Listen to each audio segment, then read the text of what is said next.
అల్లం కథ చూద్దాం. ఎస్, ఇది మామూలు అల్లం కథ కాదు, కల్తీ అల్లం కథ.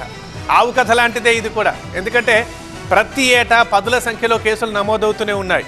ఎస్, ఇప్పుడు మనం చూస్తున్నాం ఇక్కడ వాళ్ళందరూ ఈ పోటుగాళ్ళు, ఆర్టిస్టులు.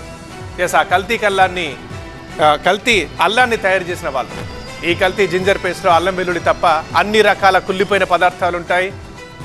ఇలా పెద్ద ఎత్తున అల్లం పేస్ట్ని తయారు చేస్తూ ఎక్స్పోర్ట్ కూడా చేసేస్తున్నారు ఫేక్ గాళ్ళు. ఇంత దారుణంగా జరుగుతూ ఉంది. ఇది కల్తీ అల్లం కథ అయితే, ఇక ఫుడ్లో కాదేది కల్తీకి అనర్హం.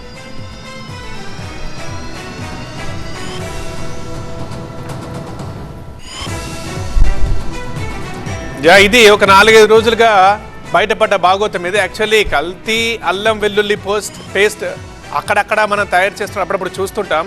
కానీ ఇది ఒక ఘరానా ముఠాకు సంబంధించింది. ఇది నెక్స్ట్ లెవెల్, వేరే లెవెల్. ప్రతి ఏటా పదుల సంఖ్యలో కేసులు నమోదవుతూనే ఉన్నాయి. ఈ కల్తీ జింజర్ పేస్ట్లో అల్లం వెల్లుల్లి తప్ప అన్ని రకాల కుళ్ళిపోయిన పదార్థాలు ఉంటాయి. పేరుకేమో అల్లం వెల్లుల్లి పేస్ట్, కానీ ఉండేవేమో వేరే ఏవో, దట్టు అవి కూడా కుళ్ళిపోయి. ఇలా పెద్ద ఎత్తున కల్తీ అల్లం పేస్ట్ను తయారు చేస్తూ ఎక్స్పోర్ట్ చేసేస్తున్నారు ఫేక్ గాళ్ళు. మనకి ఇది దొరికితే తెలుస్తుంది, ఓహో ఇంత దారుణంగా తయారవుతుందని. మరి ఎంతమందిని తిన్నామో ఎంత తింటున్నామో తెలియదు.